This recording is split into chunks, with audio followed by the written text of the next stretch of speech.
Hello everybody, Volpixie here. Happy Mermay. For those of you who aren't familiar, Mermay is an annual month-long art event dedicated to mermaids. The idea is just to create and fill the internet with mermaid art every May. There's a contest and there's lots of prompt lists, an official one and some unofficial ones. And the idea is to just make mermaid art.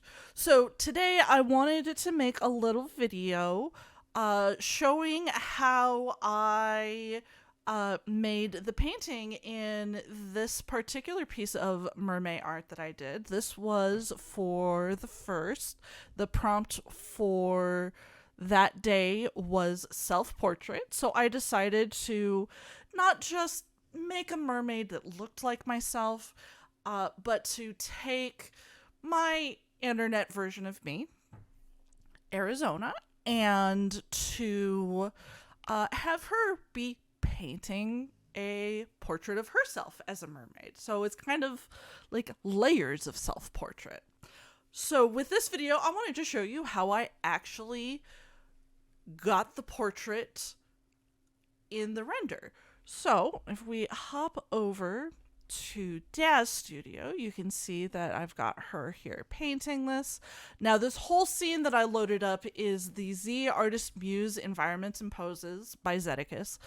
Zeticus makes absolutely amazing poses and assets that they sell in the Daz store, and I probably own more things from Zeticus than I do anybody else that sells in the Daz asset store, because their stuff is just absolutely fantastic.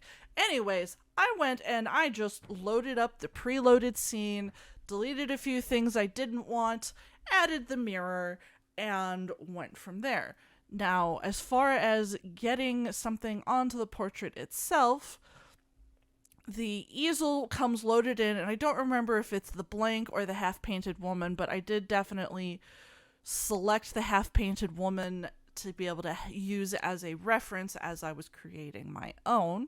So from there, I went to surfaces and I selected the front of the easel, went to base color. This is just like changing the fabrics on clothes like I showed in my last tutorial video. From there, we go to browse and I scroll until I find main canvas, and we are going to open with Photoshop, and that'll open it up here.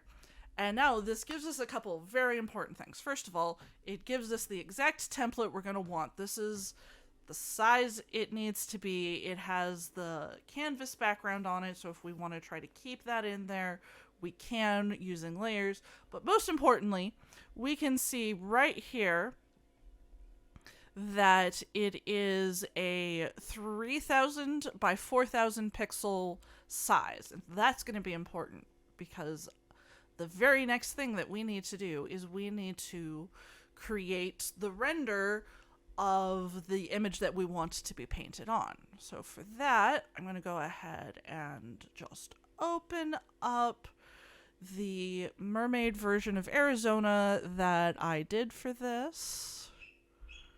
So we have this loaded up, and you can see I've got a fantastic HDRI beachy background going on. I've got the rock and I've got her posed. So what's important here is that we make sure that we have the right pixel and aspect ratio for this. So for that, we'll go over to render settings and dimensions preset.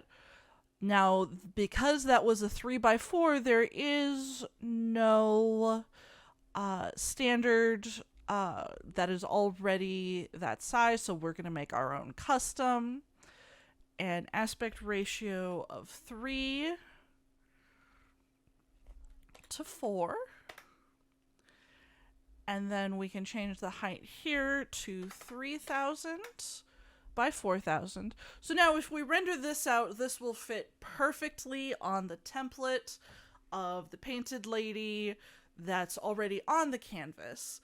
Now, what I actually did is I did not render it at this size. I decided to stick with the golden ratio portrait, which is a little bit narrower and a little bit taller.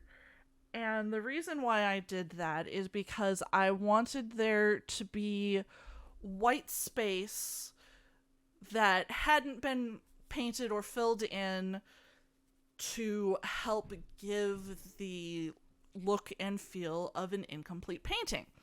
And I'll show you how that comes about next. But so basically what we do is we would render this out, and then we would open it up in Photoshop, or open it up and then copy and paste it. So let's go ahead and jump into Photoshop. So this is the original.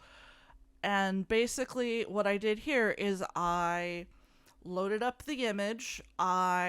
Because like I said, it was narrower and thinner, I moved things around a little. I decided to move the image up so there was overflow up here, but extra white space down there. I used a couple different brushes to get the painted texture, and then I used the oil paint stylize filter to give the whole image that oil paint look. I used some oil paint specific brushes that I have, because I do have some artists' brushes for Photoshop.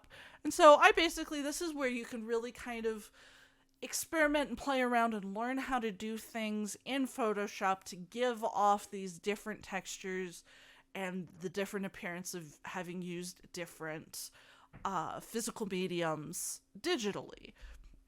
So once we got that the way we liked it, I then chose to save it. Now this is what's important. When you save, you need to save as a copy. Not save as, not save, save as a copy. You need to do save as a copy because that is the only way that is going to give you access to non-Photoshop file extensions. And you're going to want to save this usually as a JPEG or a PNG, but depending on what you're doing, you may want something different. But since most of this stuff is JPG, I just saved it as a JPG. And I just went and I just said main canvas self-portrait, so it was easy to find right next to the original. And then I pressed save. And from here, we can now go back to our original.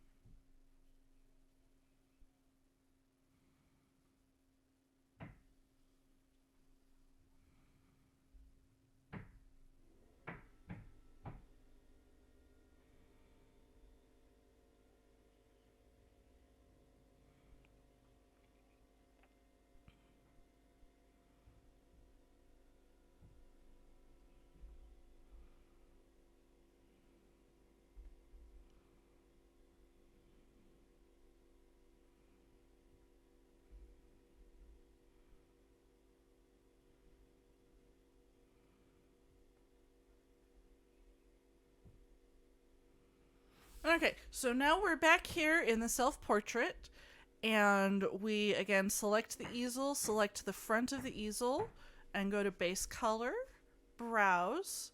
This time, we're just going to pick our main canvas self-portrait, and then we just say open, and it loads it in, and it's all set. And now not only is it a part of the scene, it is actually a part of the canvas. So no matter what angle and camera we choose, not only is the angle perfect as opposed to having to manually add the painting in Photoshop afterwards, but the lighting and shadows and everything are exactly how they should be on the canvas, because the canvas itself is not only physically there, but the painting itself is. And it may seem super simple, but I know it's one of those things that if you don't know how to do it, it just seems mystifying to you. And so it's super simple to then be able to take this and use this idea in other places with anything from signs to billboards, anything in your scene that you want to have a custom image, custom text on it. This is how you do it. I can't wait to see what you guys create. If you're doing Mermaid, be sure to share your images. I'd love to see them, especially if you end up using this technique at all. And be sure to check out my own Mermaid art on my socials, which you'll find down in the description. Thank you all. Have a great rest of your day, and DFTBA. Bye.